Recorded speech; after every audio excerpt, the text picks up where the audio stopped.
Working.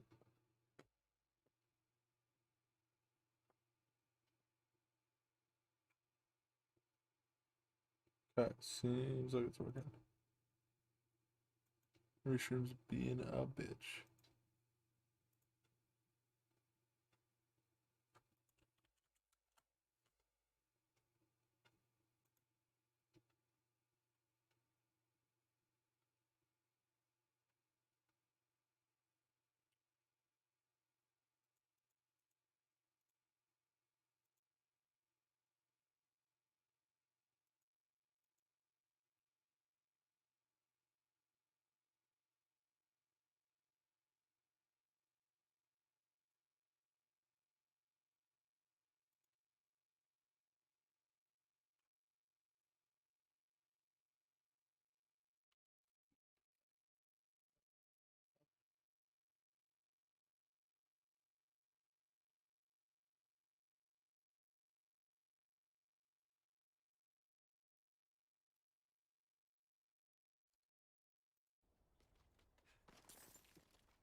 No sound?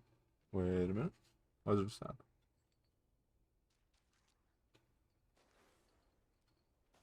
Test.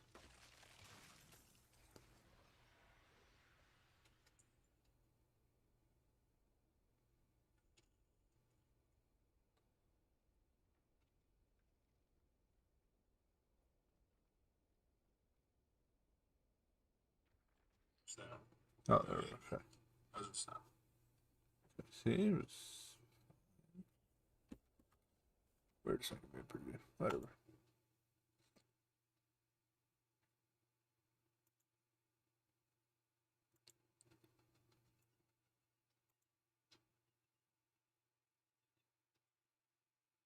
The layout for this website is fucking garbage. There we go.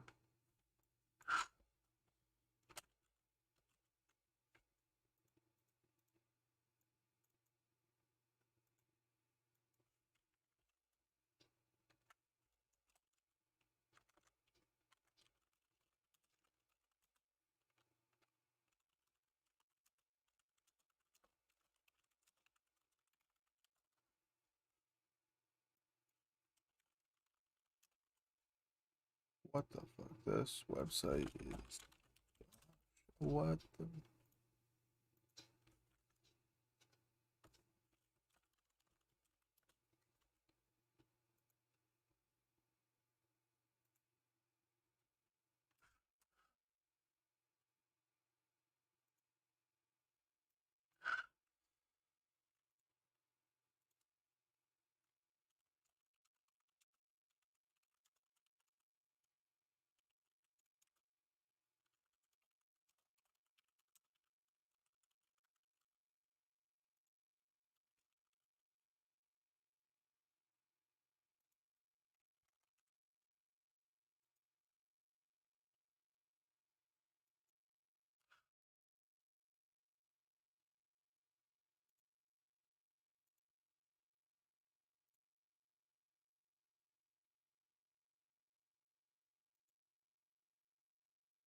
It won't show it. But whatever.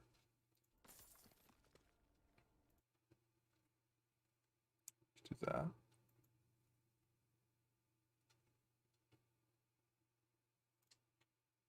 Oh, there we go. Cool. Alright. Fucking rough start. Under his pants, he is wearing magic underwear. And he believes that a convicted con man got golden tablets that no one else could see and sat with an angel to find out that the original Jews of the Bible were living in North America. She's got to stay focused and tight on these curves. Welcome to Utah! Huh? Have you been to Salt Lake City before? No, but I can't talk now. Remember when SNL was funny? Me neither. Mormonism, I'm depressed by how successful it is. By giving this talk, I don't mean to devalue the religious lifestyle or those who choose to live it, but instead I aim to show the importance of allowing each individual to follow the path that makes the most sense to them.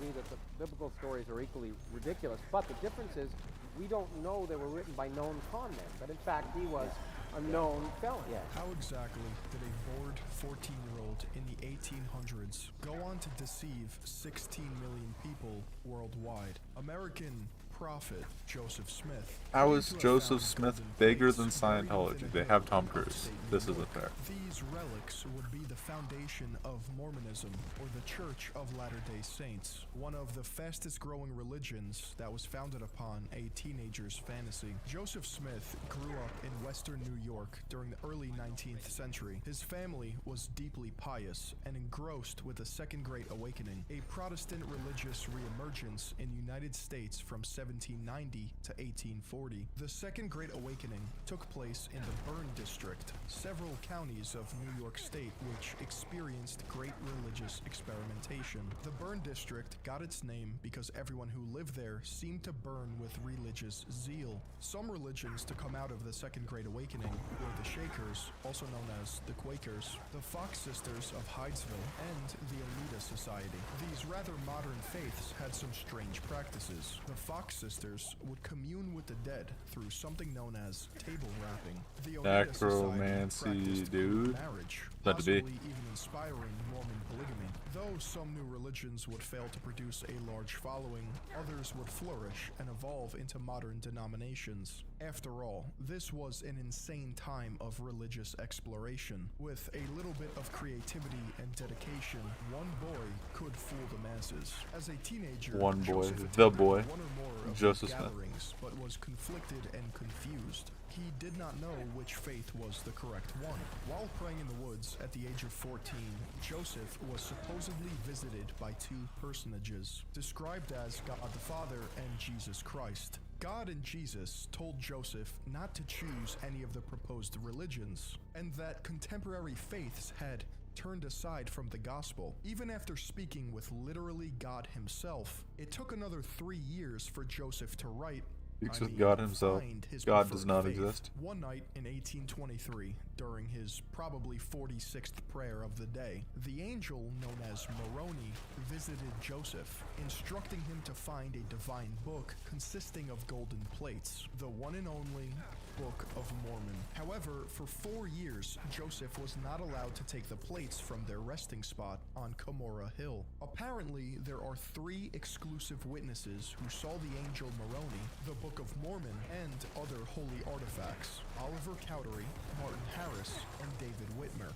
It's pretty funny because these 3 men circled jerk to Joseph Smith's story, stating that they too had the same vision of golden plates before even meeting each other, but all 3 witnesses would eventually split from Joseph's theology. In fact, Whitmer would go on to start his own denomination. Another 8 witnesses apparently saw and handled these golden plates. I guess Moroni wasn't around that weekend. But again, how are we supposed to believe this when all 8 of the witnesses are members of Smith and Whitmer's families? Early critics of Joseph Smith believed him to be a conman and treasure hunter who traveled to ancient Native American burial grounds in hopes of digging up any sort of valuable items. There was not that much to do in the 1800s. This was a common Except practice inventing among religions. youths to pass time. Let's give them the benefit of the doubt. They really saw the golden plates and the angel Moroni. There were other relics supposedly found with the golden plates, such as the Urim and Thummim, ancient seer stones that Joseph would use to translate the golden plates, and of course the sword of Laban, passed down for generations, which, again, no one besides a select few can corroborate. Are ya smelling it yet? Well, if not, then this is where it gets weird, if it wasn't weird already. Because the golden plates found by Smith were written in Reformed Egyptian. This Reformed Egyptian came from the supposed Nephites and Lamanites, 2 civilizations that came from Jerusalem to the Americas before Christ's birth. The Book of Mormon also states another civilization named the Jaredites came to America America even earlier, around the time God separated humanity for building the Tower of Babel. Remember, we're just talking about religious scripture here. In keeping with the Mormon tradition that America is a promised land, another belief is that after Jesus' resurrection, he visited North America during an age of war and darkness for the tribes. Due to these conflicts, the Nephites and Jaredites would all die out, leaving only the Lamanites to survive, becoming the ancestors of Native Americans. So the Mormons retconned Native American history. Right. This information is important because Joseph Smith would go on to find the plates written by a man named Moroni. Moroni pledged to both believers and non-believers that if This they is so fucking repent, creative. I follow cannot imagine Jesus, making this and shit love up. the Heavenly Father, they can I mean, become perfect. speaking the This gospel. is known as Moroni's promise, which would become one of the pillars of Mormonism. And Moroni was the son of Mormon, for whom the Book of Mormon is named after. He was also the last survivor of the Nephite civilization, and was instrumental in passing down the true gospel to the world. Thus, he became an angel, guiding Joseph Smith to his writings of God's true message centuries later. The message manifested itself into Joseph's new religion, the Church of Christ, founded in 1830. After 4 years, the religion would grow and change its name to the Church of Latter-day Saints. Latter-day Saints, meaning members are living in the days just before the second coming of Christ. Speaking of Christ, most contemporary Christ only came renditions of twice. Joseph Smith What a portray life to him live. with near perfect features, reminiscent of the romanticization of Christ in modern art, or to be honest, a certain perceived master race. There are tall tales of Joseph Smith that make him appear holier than thou, including the time he refused alcohol to numb the pain of his leg surgery, or the time he calmed a storm for people who had faith in him. Mormons like to use these instances of miracle work in order to draw parallels with Jesus. There actually aren't any fully authenticated photos of Smith online. The best image of his likeness that exists is an oil portrait of Joseph Smith, created around 1842. However, his oil portrait looks noticeably different from images displayed by the LDS Church. Before we talk about the Book of Mormon, it's better to clarify that Mormons hold other texts sacred. They follow the Old and New Testaments of the Bible. The Articles of Faith, a declaration of religious opinions written by Joseph Smith. The Book of Abraham, which consists of Egyptian scrolls discovered by adventurer Antonio Lobolo and translated by Joseph Smith. The Book of Abraham is particularly interesting because it talks about the curse of Ham. The curse of Ham occurred in Genesis when Ham, the son of Noah, discovered his father naked in a tent and either had sexual relations with him, what the fuck, or mocked him, depending on your source. Ham's son, depending on your source, shit got wild. Dark complexion, referred to as the curse of Cain, and the title servant of servants, referred to as the curse of Ham, all because Noah was pissed off. These verses of the Bible, incorporated into Mormon doctrine, would be used by Joseph Smith and like-minded individuals to justify slavery in the pre-Civil War era. Smith would also use this passage as a means to bar black men from joining the Mormon priesthood. Other texts that Mormons adhere to are the Doctrine and Covenants, a collection of revelations from the prophet Joseph Smith and lesser-known Latter-day Prophets, and the Pearl of Great Price, more ancient Egyptian these crazy religions translated like by Joseph Smith and accepted by his hating church. other colors. However, without a doubt, the most important is the Book of Mormon, which is made up of 5 sections. The small plates of Nephi, the large plates of Nephi, the plates of Mormon, the words of Mormon, and the plates of Ether. Besides describing the history of the Nephites, Lamanites, and Jaredites in America, these plates act as scripture for the Mormon religion. The Book of Mormon is comparable to the Bible in the fact that it shares similar doctrine and is divided into smaller books or chapters titled after the primary author. An easy example is the 4 main Gospels Don't make it of the about Bible yourself, are though. named after the 4 It's not about Joseph evangelists, Smith. Matthew, He's just the main Mark, character. Luke, and John. Conversely, in the Book of Mormon, examples include the Book of Jacob, the Book of Omni, and the Book of Alma, all named after Israelites who came to America around 1000 BC. Now, are we even certain these people existed? Yes. No. because No, archaeologists facts. have found no evidence of these civilizations. They're just not in looking hard America. enough. Once again, let's give them the generous benefit of the doubt and say these civilizations existed and that the golden plates hold text of My man forgotten just press X wisdom. to doubt. Let's look at some of the Mormon Disrespectful. concepts. First off, Mormons hate water. They believe God Huh? rebuked all water and that Satan has total control over rivers, oceans, God and damn. lakes. For all we know, this is why Mormons live in Utah, a landlocked, arid state. Besides their lakes, of course, which are People in apparently Utah just don't drink One water? excerpt from the Book of Mormon Oh my god, their says, poor teeth, "Behold, dude. I, the Lord, Everyone there has do headaches and fucking bless the rotting waters, teeth. but in the last Ugh. days, by the mouth of No my rumor servant spread here. John, I I'm just cursed like the Joseph waters." Smith. I'm a Another prophet. peculiar belief is that Mormons believe in the star or planet of Kolob, described in the Book of Abraham as being a celestial body closest to heaven. It is said that one day on Kolob is 1,000 years on Earth.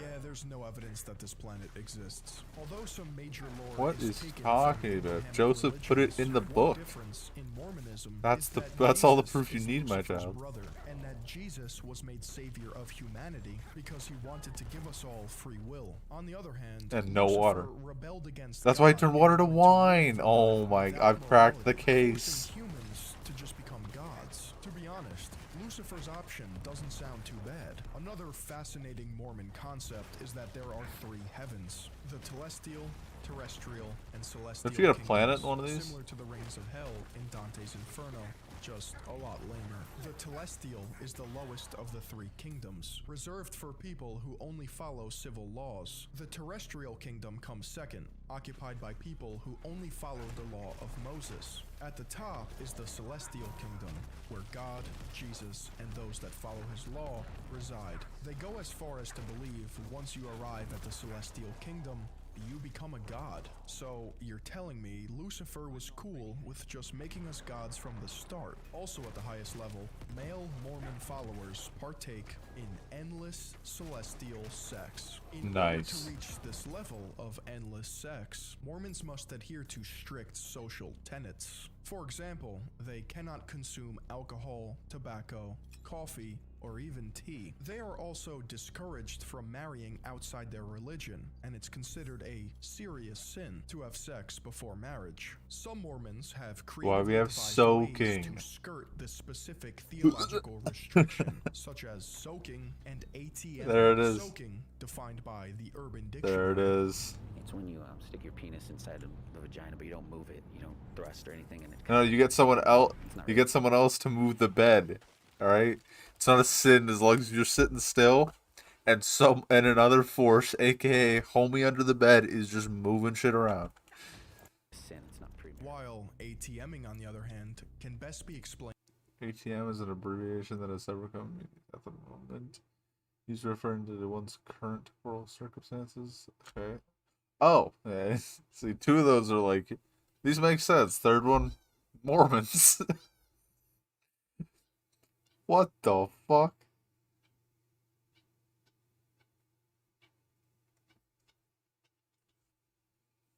Just seems messy. It doesn't seem like it's getting you anywhere at that point. Ugh. Your two options are fucking pruning your dick or getting shit all over yourself. Like, what the fuck? Ugh. by popular streamer Cutie Cinderella. ATMing is when doesn't count as sex. Was she was in Mormonism? You as a woman, Yikes. your pants are down, and the guy takes his dick and he slides it up and down your butt crack until he comes. Like a credit card? ATM. He wipes their ass with his dick. That's even worse than what I thought it was. Oh god. It's so messy. Why? And we call it ATMing. Joseph Smith knew that the best way to preserve Mormonism was to Was wiping your ass, someone's ass, with your dick. Makes sense.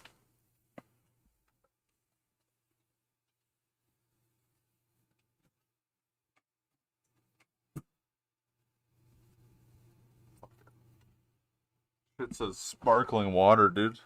Does Joseph Smith approve, or is this a fucking illegal beverage happening? Create a cultural fish tank. An echo chamber that had existential consequences if you were to deviate from his cult. I mean truth. The early Mormon church was rife with division. Leaders left on their own accord or were excommunicated, one of which was Oliver Cowdery, one of the 3 witnesses who found himself on the other end of Joseph Smith's lifelong ego trip. Nowadays, Mormonism is made up of 3 different sects. Just like Christianity has Protestants and Catholics, I thought there was no sex allowed. That's why they're soaking and ATMing. And liberal reformist Mormonism. You probably know the LDS Church from their classic door-to-door missionaries, while Mormon fundamentalists that was are Jehovah's notorious Witness. for their polygamy, made Actually, popular might be by both. Joseph Smith himself. According to the church website, they have a pyramidal structure. The church is divided into 22 regions across the world. Those regions I noticed there's no regions in Africa there. Each consisting Interesting. of 5 to 12 wards, which is usually a single church or parish. Who started breaking the All this rule to that say you're allowed to have the people of Mormon color, church system POCs? is vast and confusing You know, with it's against my varying levels of power. my If sacred you're not leader trying to Joseph steal Smith's wish, Russell right? M. Nelson's look, you're gonna want the help of How do you expect to become God if you can't follow the simple rule of hating thy neighbor? video sponsor, which is why today's video is sponsored by Keeps. Keeps is a subscription You service motherfucker. that helps men keep their hair. They offer Bro. clinically proven treatments. Bro, who that gave help this man the ad couples for that help. Keeps? It's Wait. sponsored by Look at his majestic locks. Why would Keeps hire this man? You gotta hire a man who is shit's gone back. He's balding. He's just angry about it, like fucking Asmongold. You gotta use Keeps sponsorships on Asmongold. This guy, Manscaped, makes sense because this man can grow hair. He's got to maintain it. Asmongold wishes he had hair. Difference. Keeps. Keeps is a subscription service that helps men keep their hair. They offer clinically proven treatments that help combat the symptoms of hair loss. Best of all of Keeps treatment plans are personalized, doctor recommended, and delivered right to your doorstep. You don't even have to leave your house. 2 out of 3 men will experience hair loss by the age of 35, but Keeps has you covered. Keeps got me covered. Mormonism takes from Abrahamic religions, such as Christianity, Judaism, or Islam. Mormons even consider themselves Christian, but are they? Mormons No, they're Christians from a later day. It's literally in the name, Latter-day Saints. For example, they reject the Nicene Creed, which is the statement of faith for Christianity, and they call the Trinity the Godhead. They also have different names for Jesus and God, naming them Jehovah and Elohim respectively. They believe that God Wait, are they the same as Jehovah's was Witness? on another planet, See, or I wish I to knew about any of these fucking goddess religions. before being exalted to godhood himself. One Mormon ceremony, similar to Christianity's baptism, is posthumous baptism, where someone is baptized as proxy on behalf of an already deceased same-sex person. This was a practice done during the time of Paul the Apostle, around 50 AD, restored by the LDS Church, and is one such ceremony or ordinance that can only be performed at a Mormon temple, not a Mormon church. Mormon temples are reserved for ordinances that involve eternal significance, such as marriage, baptism, or an endowment. An endowment is a 2-part ordinance, which again is just their word for ceremony, in which a Mormon takes on a new name and receives temple garments, which is basically underwear that they must wear at all times throughout their life. And here's Cutie Cinderella explaining these garments from her own perspective. Again. You're supposed to wear garments, and garments are special blessed underwear that would go to about here? No, here. About here. About here in length that you wear under your clothes at all time, and about here in this neckline. Bodysuit. The second part of the ordinance is known as the second anointing, where men and women are exalted to kings, queens, priests, or priestesses in the afterlife. These ordinances are supposedly sworn. Mormons are forbidden to discuss temple matters outside the temple. According to the Associated Press in Salt Lake City, some posthumous baptisms have been blocked for certain people such as the Las Vegas gunman, Stephen Paddock, and Charles Manson. Although these concepts seem random, They point to one main goal of Mormon theology, creating a heaven on earth, or what they call Zion. Presumably, this goal would be Zion. achieved Alright. We after got Xenu in everyone lives Scientology and perfect Zion harmony in by Mormonism. following the Book of Mormon. Somebody's Joseph got to be Smith fucking tried to original with this replicate shit. this in America by establishing rather prosperous towns in Ohio, Missouri, and Illinois that acted as a safe haven for his people against the U.S. government. Are you These fucking kidding towns me? were also seen as possible Zions. Blizzard, and in make many cases, a fucking path across. What is this bullshit?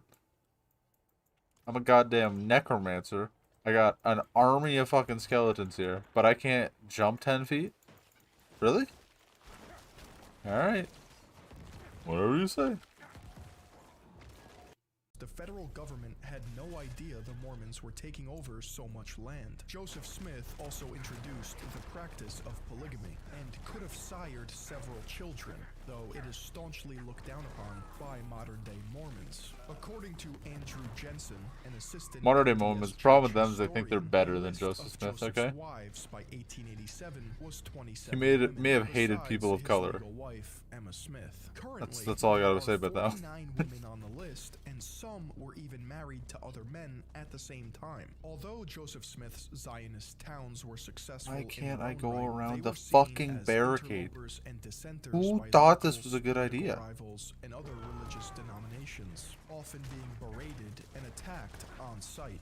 One conflict between Mormons and non-Mormons even led to a war in Missouri, known as the Mormon-Missouri War of 1838. What? I don't know about And this. fights lasted 2 weeks before Joseph Smith was arrested, tried for treason, and sentenced to death. Before his trial could even Can't be killed begin, though. he would He got escape sent to with the help planet of of some what was it called? apologetic guards, Zion? fleeing to Illinois. He You created see, Zion. At this point, Joseph Smith had developed the unique Mormon God complex and tried to have sex with every Unique. woman he saw. Oh my Fracturing god. Relationships with his closest associates by He was actually proposing he called it marriages rapid to their soaking. wives. Knowing his back was against He the just happened to wall, be he moving would try to for portray some the odd reason. Latter-day Saints as a marginalized group in order to gain political prowess, even running for president in 1844. Smith and That's cocky. co-conspirators would burn down the Nauvoo Expositor, a printing press in Illinois, because ex-Mormons had been spreading information that was critical of Joseph Smith. Joseph Smith would then turn himself into authorities to reconcile with his biggest enemies, but soon found out they had other plans for him. The same year, on June 27th, Joseph Smith was attacked by an angry mob and killed while The whole awaiting point of this trial dungeon? in I'm an so Illinois confused. jail. This made Smith the first ever presidential candidate to be assassinated. Allegedly, his There's last steps? words Oh, were, there's... "Oh Lord, Oh. my God," as he was shot multiple times while trying to escape out of a window. After Oh. his death, Rough. Joseph Smith was revered as a martyr, a man inspired by martyr. God that stopped at nothing to secure Zion for his people. Brigham Young, Yes, the securing second Zion. longest-reigning Let's president go. of the Mormon Thank you, Church, Joseph. shared Smith's beliefs and had around 56 children with 55 wives. According to John Turner in Brigham 56 Young, wives. Pioneer Prophet, Young believed Oh, yeah, 'cause- polygamy oh, yeah. was to ensure a big family. And that Polygamy, I sexual forgot desire about that. was The given best by part, God that was to like literal perpetuate the only human reason you'd race. be a Brigham Mormon. Young's policies can be summarized by his speech on February 5th, See, 1852 in Salt Lake what's all City. with He where's all addressed these fucking various woke topics, couples with their including with their black people. polyamory? Why aren't they celebrating the originator of it, my boy Joseph Smith? Marry every single chick you're with. It's you know he was ahead of his time, really, except for the hating people of color. But like, you know, you give and you take, right? Polyamory, racism. Slavery and priesthood, following in Smith's footsteps, affirming that a black person could not become a priest, for they had What? the mark of Cain or the mark of There it Ham. is, dude. Really, There it is. whichever was more You convenient got to to weigh the the The things. absurdity of the Mormon Church What the only increased fuck? as time went on. Like most religions, new leaders would Joseph Smith got me sitting, and it made me get sent to Zion early. exercise their power to further their political and economic agenda under the guise of faith. Everyone knows behind every great religion is a metric fuck ton of money. So how Yes. exactly does the Mormon Church make money. Tithing is one such method where you must pay 10% of your annual income to the church. Holy shit. Scientology should figure that shit out, dude. That's fat dollars. For the furthering of the word of Lord Jesus Christ, our Savior. Second, your payments show appreciation to God, not material items. Damn straight. Imagine tithing as literally You don't appreciate material items, but Joseph Smith fucking does, that's for sure. There are many anecdotes of people who could not afford necessities, yet still felt responsible to pay their Yeah, of course. You don't need material items like food or water or clothes when you could have Mormonism. Said the church has accumulated approximately $100 billion in assets. This is just one account. Scientology is doing it fucking wrong. You got 16 million members, 10% of the income, $100 billion. Fucking, what's his name? David Miscavige is just all wrong in this shit. He's gotta learn from Joseph Smith. That was made public. Shockingly enough, the whistleblower later asserted that the church did not use its funds properly. The revenue Really? was not used for charitable purposes. No. Instead being used $100 billion? for profit, just as Jesus 1/3 of Elon Musk's income, but they weren't using it all fucking charitably? Oh, it's crazy. It's almost like with like a sixth of that money, they could have fucking solved world hunger. But no. Because half those people will probably be sinners. intended, right? The Mormon Church is also known to use volunteer work in order to save money on expenses, with estimates of there it is. That's like Scientology. Modern day slavery. On behalf of Mormonism, this can be seen as a smart business decision or just another way to keep money in the church's Smart pocket. business So decision, let's get aka this straight. slavery. They have gargantuan investment accounts, use free labor, and are tax exempt. Sadly, these methods don't even scratch the surface of their master plan. Similar to billion-dollar corporations like McDonald's, the Mormon Church realizes that the one Similar true to way McDonald's. create an empire is through real estate. So they are constantly buying vast acres of land all across Not the a fast United food States. company, we're a The real article estate titled company. 210 million sale of prime Washington farmland to LDS Church approved by Anna King. The article explains how 18,000 acres were bought by the LDS Church, even outbidding Bill Gates to use Holy for shit. planting and harvesting wheat. Here's one for you. Suppose The Bill Mormon Gates didn't Church have is them even fucking whacked. Florida's largest private landowner after a deal to buy 400,000 acres got greenlit. In fact, the LDS Church owns 2% of Florida. The LDS Goddamn. Church schemes don't end there. What's with these crazy religions fucking hubbing in Florida? Scientology, Mormonism? 500,000 people by the Jesus. year 2080. At the moment, it's home to 44,000 cattle, which is the largest cow-calf ranch in the United States. Deseret Ranches and their subsidiaries are also for-profit organizations. Really? As Mormonism advances through the 300 or $100 billion, you don't say. how they are For profit. mentioned in pop culture. Mormons have been portrayed in a variety of performances, ranging from space. Surprised they didn't hire people to fucking hunt down the IRS. They probably just own part of the IRS. 16 million people. Mormons are seen in a satirical light, which does not offend members of the LDS Church. However, their perceived tolerance of criticism is contrasted by Mormon ad campaigns that are inseparable from corporate monologues. Everything about their religion is run like a capitalist dream. The LDS Church said in response to the Book of Mormon musical that they are, quote, made of sterner stuff.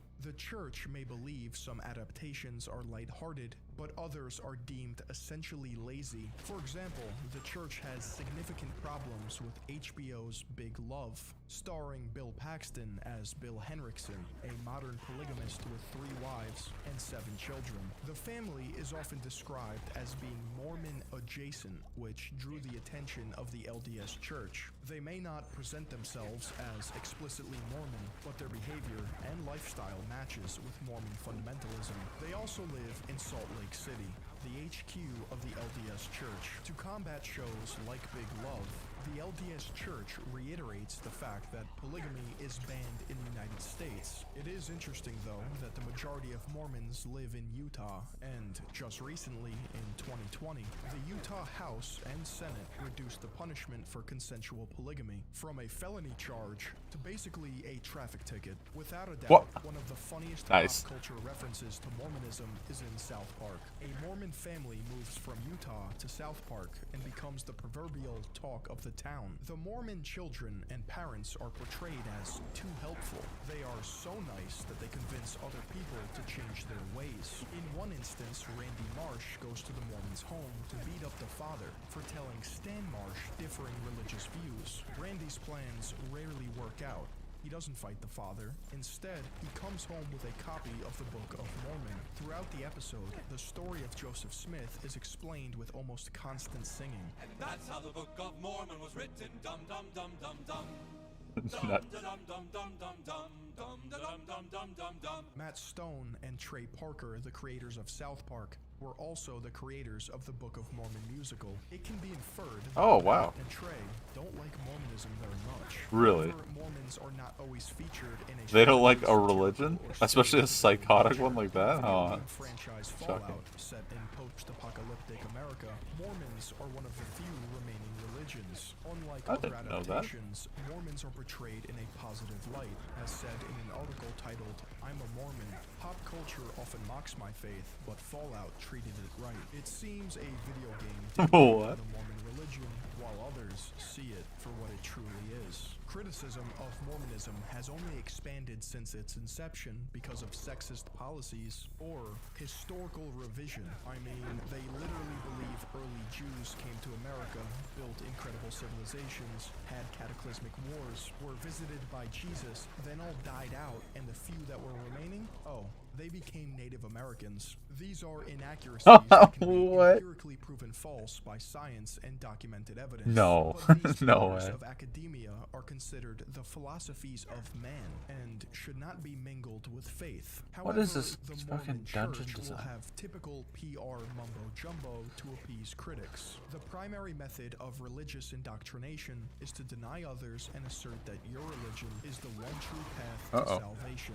This creates a powerful us versus them dynamic, a complex in which they know the only truth. It's convenient for all religions to believe they are the center of the universe, creating a sense of religious tribalism. You say convenient, I just say it happens to be right when it's Joseph Smith.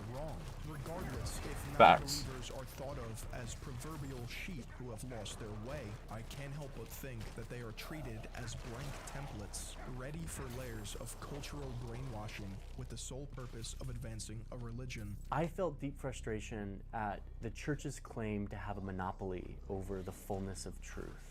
That the they're just the only people out here willing to speak the facts of the real truth of what God wants today for us, and that everyone else has truth too, but through prophets and apostles and modern day revelation, the Mormons are actually the ones who have the full picture.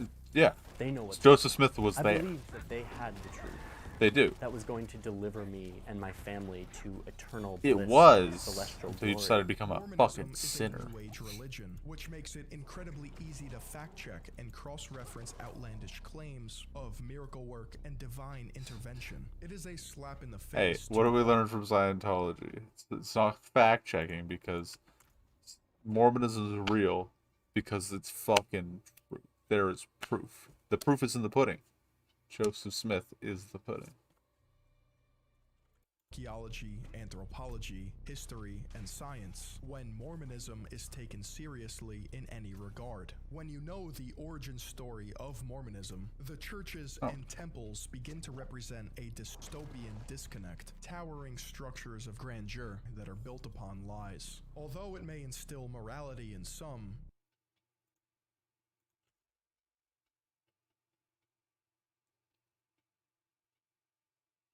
1 second.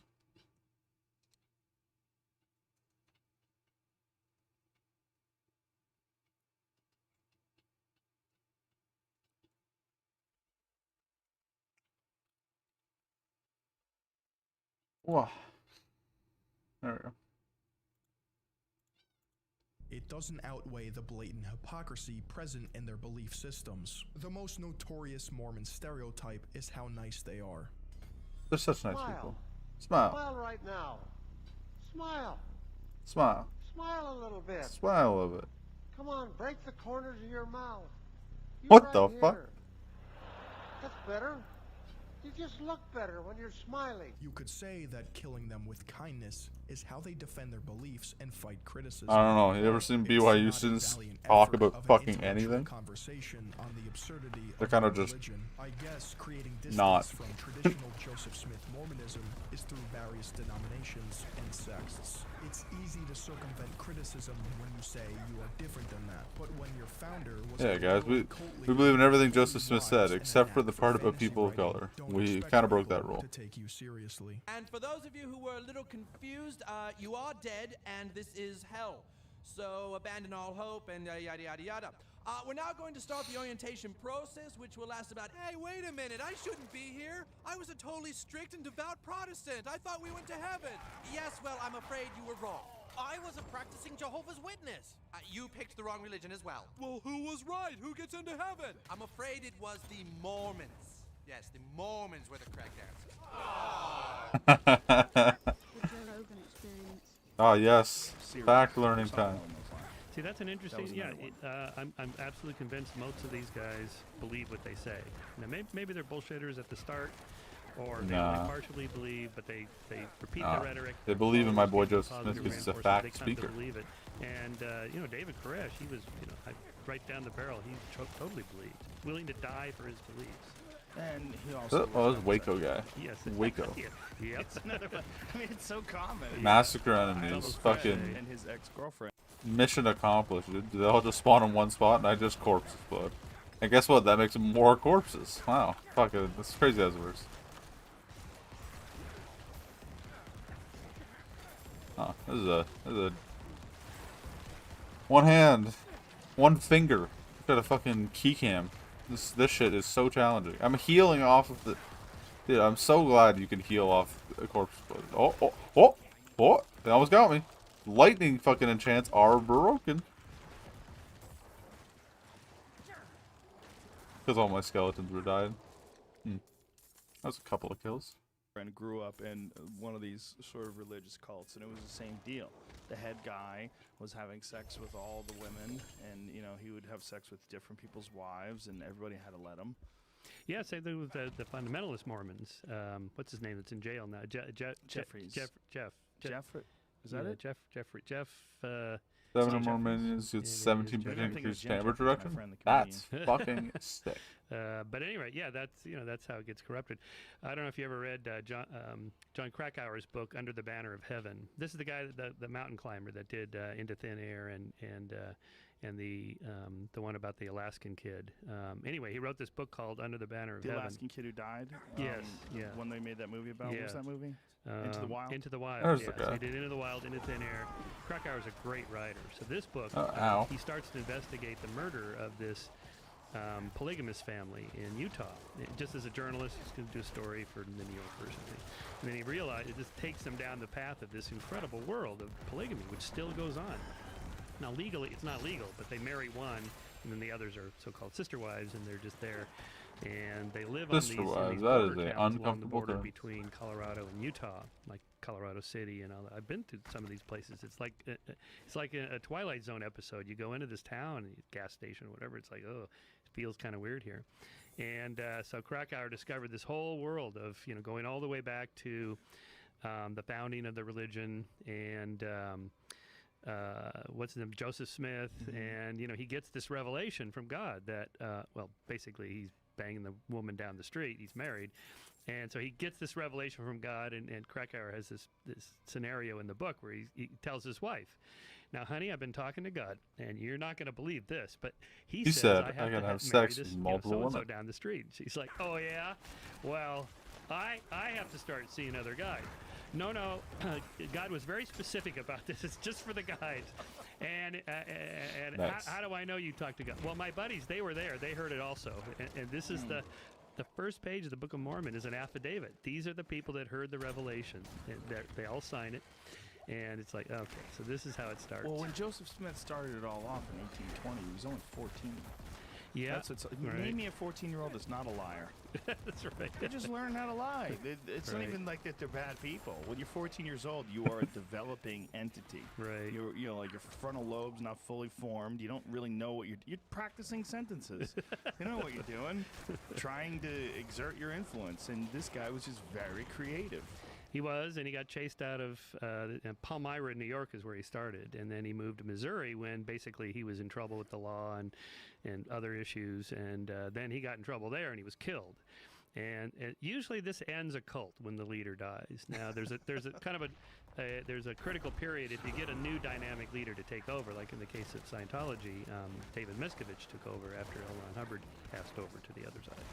And he managed to keep it going. Same thing with Brigham Young. It was Brigham Young that turned this little cult into a world religion. And they just went further west to Utah to get away from federal authorities. Now, how much of a hit is Scientology taking from that Leah Remini series? I think I've not seen any data like on memberships, and they're all secret about that anyway. It's proprietary data, so who knows? I can't imagine they could survive. Well, they could survive because they have tons of money through real estate investments, but I can't imagine their numbers could be doing anything but shrinking. Yeah, between that's the a hard character, book, huh?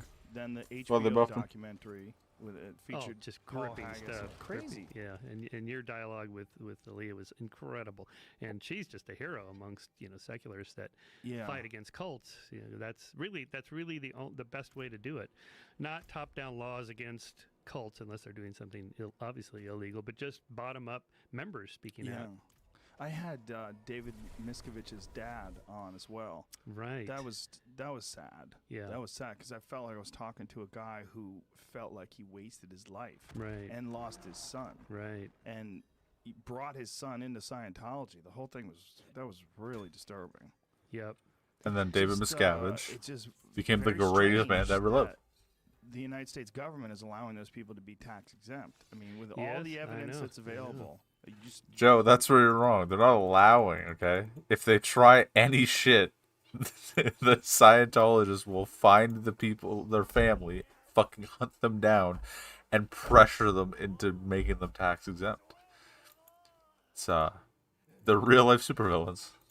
Go and look at what they're proposing and what they believe, and the Thetans and the frozen entities that were dropped in the volcano, all the crazy shit. Well, the story about this is what really worried me about the IRS. I mean, I've always thought, I don't fear hell or the devil, but I fear the IRS. I'm pretty careful about that. But they're the only major organization I've ever seen that beat the IRS, and they did it through thousands of lawsuits. I think they sued him like 3,500 times or something like this. Well, they had every single member that they could get to do it sue them as well. They were getting all their members to sue it. They were suing. I think that was the story. Isn't that how it worked? Yeah, and eventually the IRS just said, okay, fuck it. You're tax exempt. But, I mean, if they're letting the Mormons do it, and why wouldn't they let the Scientologists do it? I really don't think any religion should be tax exempt. I agree. It's ridiculous. I agree. I mean, in 2018, with what we know about reality, the fact that we let some old voodoo, superstitious nonsense not have to pay taxes and exert extreme power politically, socially, economically, it's crazy. Well, so like preachers they can live in a house tax free. They don't have to pay property tax on the home that they own. So there's a lot of these side benefits also that you don't normally hear about. So gross. So the Freedom from Religion Foundation and some of these other organizations, ACLU, are trying to combat some of this, but legally, how do you distinguish that from, say, a nonprofit like Doctors Without Borders or one of these other groups? Or the Clinton Foundation. Well, yeah. There was some statistics. License to murder. Clinton Foundation, how much money in 2014 they actually donated to charity? Oh Christ! It was like 6%. Something like extremely low. The rest of it, payroll and mostly expenses, private. I mean, that's what it is. They're scams. Yeah, all these things are scams. Yeah, scams. You can't say that about my favorite religion, Mormonism. Nonprofit status or tax-free status. Yeah, unless you're just I don't know. I don't know. I mean, I feel like there is room in the world for compassionate charities that are actual charities that are really legitimate. There's room in the world for them, and I think that they should have tax-exempt status. But I think we should be really stringent, right? About what we accept. Yeah, well, the Supreme Court, then they have a problem is, where do you draw the line? Right. You know, if you Where say, do you? You know, because somebody says, well, I have a goofy belief. The Jains have some weird beliefs or something, but you know, but they're manning the soup kitchens. They're helping the poor, and there's no corruption. Right. So what's the difference between them and the Scientologists who say, hey, you know, we have our own religious beliefs that to you sound goofy, but you know, to us they're true. What's the difference? Well, the Mormons are fascinating to me because they do seem goofy when you look at the idea that Joseph Smith, who was a 14-year-old, found golden tablets that contained the lost work of Jesus, and only he could read them because he had a magic seer stone. Right. Yes. And then when the local townspeople came to see, well, where are these stones? Oh, the angels came and took them away because you did not believe. Like, it's so preposterous. But Mormons are really nice people. Totally nice. They are Really the nice. best cult. They're really nice They're people. the sweetest, nicest people. Well, I think they've made the transition from cult to religion, to a religious sect. Yes. And most Christians no longer consider them a cult. Some evangelicals do because they're pretty far out, but most mainstream Christians say, yeah, they're Christians. I mean, they accept Jesus as their savior, and that technically that gets you in the club. They just got to let all that Joseph Smith stuff go. Yeah. Because the way they treat people is fantastic. I mean, I'm not a big fan of them going to these poor countries. The way they treat people of color is a little iffy. I don't know about that one. But I think the way they deal with community and the way they deal with each other, it's like it's a very warm and friendly and family environment. And most of the Mormons that I've met that are practicing have been very nice people. Yeah, and they're serious about their tithing and the 10%. I mean, they have strict rules about this, like capital gains. It's equivalent to capital gains. So if you sell your house and make a profit, you got to give 10% of that to church, not just your income, not just your paycheck. And they're pretty strict about that. And the money, as far as I know, mostly goes for good causes. That really does help poor people. $100 billion. Hi everyone, Nemo here. If you're new here, be sure to subscribe and stick around. I'm back to fact-checking today, this time looking at Saints Unscripted and their video which asks the question, is the Latter-day Saint religion a cult? So let's get to it. So as a Latter-day way Saint they're a channel, cult. we see a lot of comments claiming that the Church of Jesus Christ of Latter-day Saints is a cult. I'm telling you, these people are Satanists. As I sit here, they are Satanists. Look Calling our faith a cult is an extremely loaded claim. So in this episode, we're going to unpack this a bit Loaded and see where it claim. leads us. Sure, some may Like use when the Justin word Trudeau said pejorative. fucking, What was if it, a cult is descriptive now with said that genocide is a loaded term, you know? Love that leader. definable characteristics. I can then call something a cult which meets those characteristics in an objective and unemotive way, without it being loaded. However, I do agree, in the sense that the use of the term cult to describe the LDS Church is understandably divisive, given the general pejorative meaning of the word. But we must be careful not to ascribe generalized motives, as there will always be outliers, and motive is a hard thing to prove to begin with. Yeah, I don't believe the people in it think it's a cult. That's how fucking cult works, The so. term cult is used in a variety of ways. Some definitions are more benign. Like, I don't think people in fucking Heaven's Gate or Waco were like, oh yeah, this is a cult. No, they believe this is their fucking religion.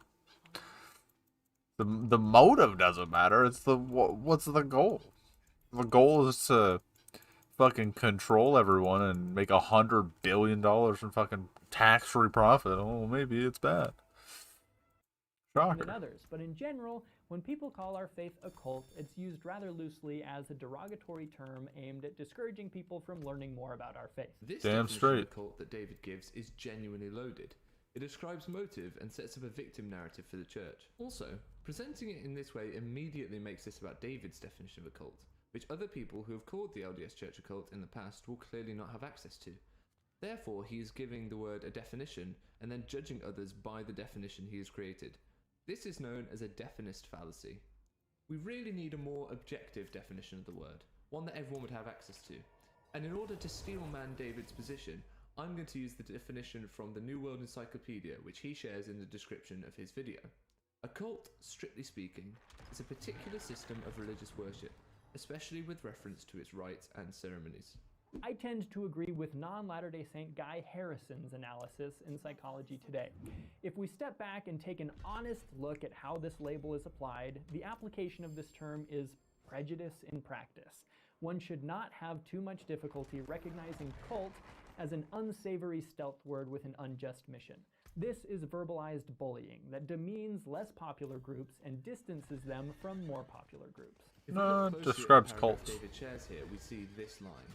Nothing more than Cult power D. and popularity I'm trying to put you separates down. cults from You're just you're normal part of a religion. cult, right? While the church has rarely engaged directly with the idea of them being a cult, as they often leave this task to apologists like David, when they have addressed it, they criticize the idea of a cult and the scholarly work behind it, rather than explain why they aren't one. Exactly. There's no Hey, objective preach, my brother. by which a cult may be distinguished from a religion. Though non-LDS scholars have made many attempts to define a cult in a way that would distinguish it from a religion, to date, every such attempt has failed. Now, moving quite quickly past the fact that they call them Every such attempt non-LDS has scholars, failed. which creates a very typical cult behavior of in-group versus out-group. The problem with this argument is cults are very often religions. Being a cult and a religion is not mutually exclusive. Simply attacking the validity of a school of study, rather than defending the accusation, is a form of poisoning the well, which is a type of ad hominem attack. As the Methodist author Andrew Tevington noted, Christianity was originally seen as a cult arising from Judaism. Islam was viewed as a cult in opposition to the then existing pagan religion of the Arabian Peninsula. Right, but why is Mormonism not a coming cult? from what today That's is the called question, Judaism. my guy. According to the New World Encyclopedia, when Christianity began, it was a minority system of beliefs and controversial practices such as Holy Communion. When it was a small cult or a minority group in the empire, it was often criticized by those who did not understand it or who were threatened by changes its adoption might You make. don't understand, Rumors were okay? spread by detractors about I get a Christians planet drinking when I human blood become and super eating god. human flesh. It's called Zion. Tear their livers out and make some kind of satanic pate? All of that changed, though, when Christianity was adopted by the state and became more mainstream. When a new religion becomes large or dominant in a society, the cult basically becomes culture. This segment was a classic appeal to popularity. Oh, we know it's bad when the guy's using Friends clips to justify his arguments. So what? They do all fit the definition of a cult as ascribed by the New York But he sticks a laugh track in his They YouTube are videos. particular systems of religious worship, after all, and being a cult and a religion are not mutually exclusive. In this sense, cult may be seen as a pejorative term, something akin to calling someone a barbarian. It represents a type of in-group, out-group terminology designed to exclude one group by calling them less human or inferior. If you've been taught that our church is a cult, you may want to take a step back and analyze why you've been taught that. As was the case with early Christianity, Because it it's may be that your very views are cult. based on rumors, misunderstandings, or mischaracterizations of No, our you beliefs. pretty much Maybe told everyone some how of the it beliefs is. and practices of the LDS Church tick the cult boxes for some people. Hey, there it is. The reverence shown to Joseph Smith, or the concentration in a geographic area, or the secrecy around the practice of temple rituals. Any of these things may have a person viewing the LDS Church as a cult. If you'd like, feel free to just attend some of our worship services and come to your own conclusions. Yeah, come to our I cult promise meetings. You will not be swept off into a dark room to be brainwashed or force-fed green jello. Okay, dude, don't make jokes like that. It's not very fitting. People legitimately believe this.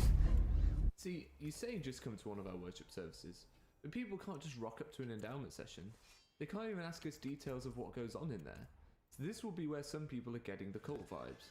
Now, in fairness to the church, steps have been taken in recent years, such as this video showing temple robes and garments, helping to alleviate some of the secrecy. Some people attempt to justify labeling us with such a loaded and derogatory term by actually pointing out parallels between our faith and characteristics of infamously harmful cults, like Heaven's Gate or the Manson family commune, groups whose leaders had such control over their followers that they were manipulated into committing mass suicide and murder. To me, the attempt to justify calling us a cult seems Not the like only more of an cult. attempt to justify religious bigotry. People All attempt to in back up their assertion by giving evidence. What you're saying here, Dave, is that people attempt to justify the use of the word cult by pointing out how the church is similar to other cults, and then you're calling that bigotry. It may seem that way to you, David, but those saying it may see it from the perspective of acknowledging similarities between organizations which have done damage to their followers and the LDS Church. Right. It's not bigotry to see similarities and point them out, is it? That's not obstinate or unreasonable attachment to a belief, opinion, or faction. But if you want to point out parallels, you can. For example, cults in this sense are usually led by a charismatic leader. Joseph Smith was a charismatic leader. Our current prophet and president, Russell M. Nelson, is pretty charismatic for a 96-year-old. You might call Moses or even Jesus charismatic leaders as well. It's just more appeals to popularity. Some cults try to control your behavior by doing things like regulating your diet. Latter-day Saints don't drink tea, coffee, or alcohol. If that sounds difficult, you would not have enjoyed the law of Moses. Cults sometimes have their own ceremonial clothing, as did the ancient Israelites, as do many religions today. We could talk about these parallels for hours, but I hope you're starting to see the pattern. They aren't parallels. They're actual genuine parallels. They raise the important point of shared characteristics between mainstream religions and religions sometimes labelled cults, and where we draw that line, or if we need to at all. What if all religions check off boxes on the cult checklist to varying extents, because all religions to varying extents act like cults? Well, what checklist is this? It's the checklist of Stephen Hassan, who covers 4 main ways in which cults control their members: behaviour control, information control, thought control, and emotional control. It's known as the BITE model, and while we won't go into masses of detail here, it is in the description below. Stephen Hassan readily acknowledges that the characteristics are present in many organisations, secular and religious. But the key to these techniques on the list is that they can all be used to create dependency, obedience, and stop independent thought. I think it's fair to say those are fairly negative consequences of anyone's behaviour, and so shouldn't we have a way of telling if an organisation is doing that to us? And if it means the word cult is applied to every religion, then fine. And does that devalue it? Sure. It devalues its insulting value, which is also fine. We don't need the word cult to be insulting. We need it to be a way of identifying an institution which enacts techniques on its members to create unhealthy dependence and obedience. Which is not my definition of the word, but the definition given by Stephen Hassan. He gives the BITE model so that we can identify these unhealthy behaviours wherever they may occur. Now, David says in the description of the video, in rebuttal to Hassan's BITE model, isn't the goal of all Christianity to promote a certain sense of dependency and obedience to God? I would argue no. I would argue the goal of Christianity is to empower humans to do good by helping them understand and utilise their relationship with the divine. The teachings of the Pharisees, who Christ came to correct and was often at odds with, was one of dependency and strict obedience. It's really difficult to paint our faith as a cult in this sense in any significant way that would not also apply to Moses or early Christians or the Catholics or evangelicals or even secular organizations like the Girl Scouts. They look very aggressive. I think they want to beat me up. Or Microsoft. I mean, you want to talk about a charismatic leader, take a look at that Bill Gates. Just to reiterate, look, is that cat? Appeal to What? popularity is an attempt to justify the negative behavior. Looks like fucking Elon Musk is charismatic. By saying that everyone else is doing it. Dude, it's like talking to an autistic wall. That would be labelled cultish. We must work to identify and overcome those behaviours in our society, as far as they are causing harm. One of the first steps in identifying something is to give it a name. In this instance, cult. And in contrast to the perceived parallels, there are also a lot of obvious missives. For example, in our faith, we don't want you to cut off communication with your family. Unless they leave the church, in which case some active members will cut off ties due to teachings of in-group versus out-group thinking that I've discussed in quite a few other videos. You will not be beaten, tortured, or kidnapped for any reason. That's fair, but it's also one of the most extreme of cult behaviours. This is akin to saying that we aren't the worst cult around. If you want to leave our faith, you can. You can leave. But... And you won't even be threatened with eternal suffering in hell, though we might bring you some cookies every once in a while. You may not be threatened with hell, but you are threatened with the eternal consequences of your actions if you send a letter requesting removal of your records, aka you try to leave. Also, you can't just leave. You either need to write a letter and then sit through interviews where ecclesiastical leaders try to dissuade you, or you have to get an attorney, such as Quick Mormon, to send a notarized request. If you can name another religion that sometimes requires the use of an attorney to leave it, I'd be really interested to hear about it. That's true. That is a fact. It's true that like any religion, we have moral and ethical standards. We have rules, perhaps more than most, but whether or not you abide by those standards is up to you. When asked how Joseph Smith was able to govern so many people so well, he replied, I teach them correct principles, and they govern themselves. This is a great I principle teach from them Joseph Smith, truth. and I would love to see the church leaders act this way. But alas, as church leaders in recent years are teaching exact obedience, and that we should raise our children to understand that they are free to act for themselves, to choose the way of everlasting death or the way of eternal life. Children deserve to understand this great truth. Then I think we've departed from that principle somewhat. So, are we a cult? It depends on your definition. In the sense that we are a system of religious beliefs and ritual, certainly. Are we a cult in the more sinister sense of the word? I don't think so, but you're certainly free to believe as you see fit. From what I've observed about my own faith, it seems to me to be a family-oriented faith of service and charity, a faith of love for God and your neighbor, a faith that believes in being good citizens and acknowledging truth wherever it can be found. And soaking your dick. That is certainly not Or the case. ATMing it in If someone's was, booty we would hole. have church leaders saying, some things that are true are not very useful. To a group of church educators, the people supposedly responsible for teaching our youth to look for the truth. If you're still on the fence about it, if the line between doomsday cult and Christ-centered religion is a little blurry still, borrowing the words of Christ in John 1, I invite you to come and see. You don't have to take my word You or can't anyone's come word though. for it. That's the whole Just point. come hang out with us for a while and decide for yourself, if you dare. On a side note, if David ever reached out to me and wanted to talk or discuss things, I would so be game. Do I disagree with him on things? Of course. Do I think he seems like a great guy with a sense of humour? Absolutely. I don't know about I'm sense done of humor. swooning over Buddy David. watches Let's Friends. sum up his argument. The logical fallacies seem to fall into three types of dismissal: ad hominem, definism, and appeals to popularity. He sought to dismiss the term cult by criticising its validity as a term, ascribing motive to those that use it, and poisoning the well. He also set up his own definition of a cult, and the rest of his argument played out under the shadow of that definition. The one time he used a formal definition, which I also chose to use, he admitted the LDS Church is a cult by that definition, defeating his own criticism of the term, that it is bullying and bigoted, etc. And he appealed to popularity time and time again, by arguing that other churches were called cults too, as though that somehow devalues the assessment.